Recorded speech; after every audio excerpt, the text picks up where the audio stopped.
nabonye ko ari ibintu vyiza cane kubera ko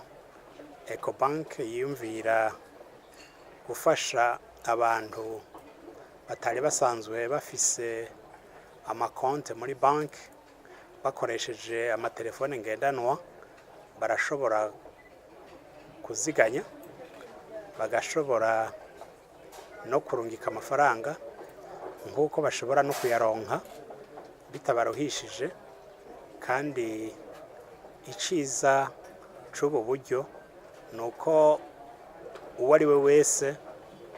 ahari hose mu gihugu ashobora